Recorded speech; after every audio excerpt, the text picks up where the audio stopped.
Shalom, I am Idan Rakovsky of Kibbutz Masorot Yitzchak, and this is today's Daily Dose, brought to you by Bet Midrash Zichron Dov. Enjoy.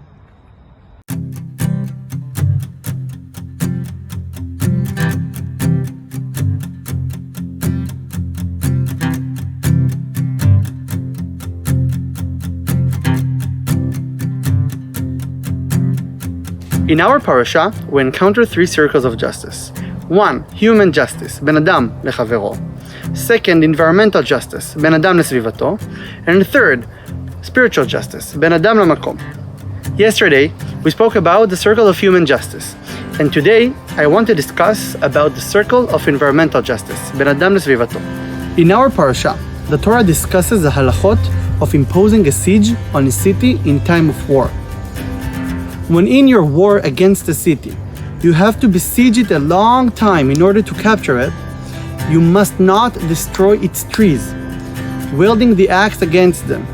You may eat of them, but you must not cut them down, for is the tree of the field a man to come before you into a siege. The Torah commands not to destroy fruit trees during war.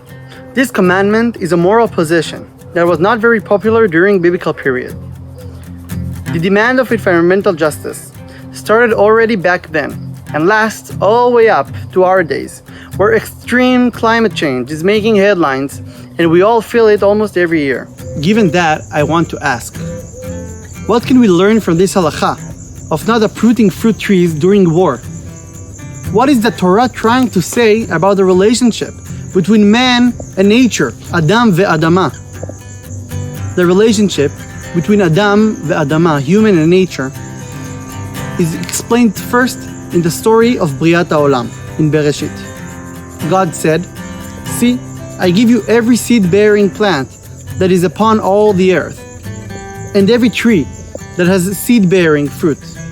They shall be yours for food." The first encounter of human and nature is Hashem saying that He created plants and trees for us, for our usage, to prepare food. And in chapter 2, the encounter between man and nature is widened, and now contains both a commandment and a prohibition towards the Garden of Eden. First, you should till and tend the nature, but second, do not eat from the tree of knowledge. Nature was created for us, and we must look after it, till it and tend it. And there are lines in nature that we are not allowed to cross. In Bereshit, it was eating from the tree of knowledge. And in our parasha, it is uprooting the trees of fruit. There is a midrash in Kohelet Rabbah that explains exactly that. When the Kadosh Baruch Hu created the first human, He took him and led him around all the trees of Garden of Eden, and said to him, "Look at my works, how beautiful and praiseworthy they are. And all that I have created, it was for you that I created it. Pay attention that you do not corrupt and destroy my world. If you corrupt it, there is no one to repair it after you." The Ibn Ezra explains the unique phrase of Ki Adam Oetz HaSadeh, for is the tree a man, as a statement that reflects the tree as a human soul, to the point of comparing harming a tree to harming one's soul. When we harm a tree, says the Ibn Ezra, we harm the creation of Hashem, and eventually we harm ourselves. In the shadows of the tree, we rest. From its fruits, we eat, and from the act of its leaves, we breathe.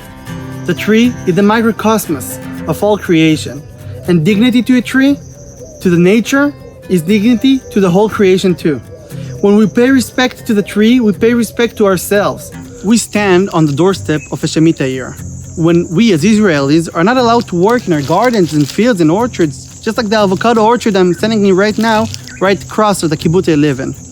This is a good and great opportunity and time to rethink our relationship with our outdoor environment, to start consume wisely, and to think, how can we treat the tree, the nature, in a way it deserves? Martin Buber once wrote, "If I have both will and grace, that in considering the tree, I become bound up in relations to it. The tree is now no longer it. I have been seized by the power of exclusiveness. To effect this, it is not necessary for me to give up any of the ways in which I consider the tree. There is nothing from which I would have to turn my eyes away in order to see, and to know knowledge that I would have to forget.